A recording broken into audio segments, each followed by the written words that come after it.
Hey everyone, it's Taylor Sparks here. I have an awesome video today. Do you remember, I don't know, 2 years ago, the first time you saw somebody using a language model to do some coding? I was blown away by that. You didn't have to write functions anymore. You could just ask the language model to do it for you, and boom, it would do it.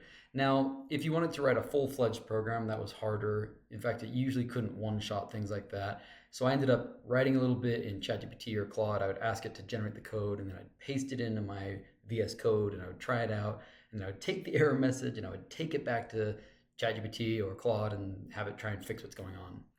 I was amazed with that, but agentic coding, I admit I'm like way behind the times here. This has been around for a while now, but I finally was like, all right, let's try this out. I thought it would just be kind of more the same of what I'd been doing, a little more automated maybe, but no, this is a big deal. Let's show you how this works because it's amazing. To make it work, you're going to need, either Codex or Claude Code. I'm sure there's others.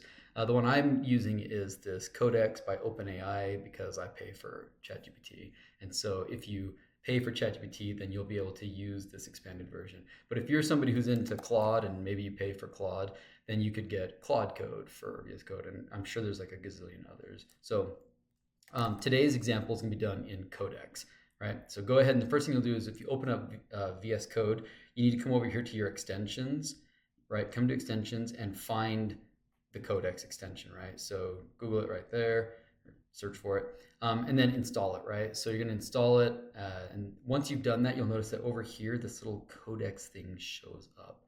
And guys, I've been like messing with this for the last 3 days and it's been completely blowing my mind. For example, my friend owns, he runs this center in northern Utah. If you look at it, like here's the site that he has for it. Okay, so here's his Google site. It talks about this Swanson's North Fork Discovery Center. You can check it out. It's basically a cool place for elementary and high school kids to go up. They do some cross country skiing and hikes and nature stuff. It's fine. So I was wondering, like, what could we do with Codex to improve this site? So I said, okay, I pointed it to it. I said, my friend runs that site. I'd like you to look up some of the hikes near his center and create an app that shows the hikes with an elevation versus distance profile. Make the maps interactive so that if I hover over the hike at any point, I can see the distance from start to end. And another panel should show the aerial view of the maps in relation to the center. And check it out. I'll show you how this works actually in action, but this is what it started to do. It found the location first, it builds an app around it, looking for nearby trail geometry. It found a good coordinate for the center. So now it's using GPS positioning, and it says, now I'm gonna collect nearby tracks, hikes, so we can make the hike things. So it found a bunch, things like Ben Lomond hike or the Mule Ear Loop. These are great hikes for it to use. It pulled trail geometry for an open street map overpass. Anyways, it's so cool. This is happening like very, very fast. Like this whole entire project to make this thing took about 5 minutes. So I won't go through every single thing it did, but finally it creates this index.html, which allows us to take a look at it. The first one that it created, it had some problems. If I look at the screenshot, it basically didn't pull any hikes. It had an error. And so I told it, I was like, hey, here's a screenshot of what it did. It says the hikes weren't fetched. It's like, oh shoot, let me fix that. So it tried it, took another minute, and it found it. And then it created this, and I was like, dang, that looks really good. But it's a linear profile for the hikes. I don't think it's actually showing the actual profile change. So I said, they're showing linear, but they should go up and down, and the steepness should vary. Look up the GPX or the topology maps and get the actual elevation change to correct it. And it did it, dude. It pulled actual topo data to get it. Here's all the stuff it did behind, but check out what it created. So check it out. This is incredible. So sure enough, it did exactly what it's supposed to. It's showing me there's his center. It's showing all the maps of the different hikes around. As you change them, you can see them show up in this aerial map. You see them show up here in this actual distance map doing exactly what we wanted. This is incredible. You didn't have to know anything about any of this. Just tell it what you want it to do.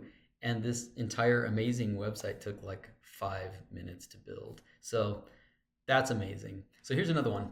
I'm actually headed to India tomorrow. I'll be giving some seminars at Delhi. I'll be giving seminars in Bangalore, and I'll be doing some hiking in the Himalayas.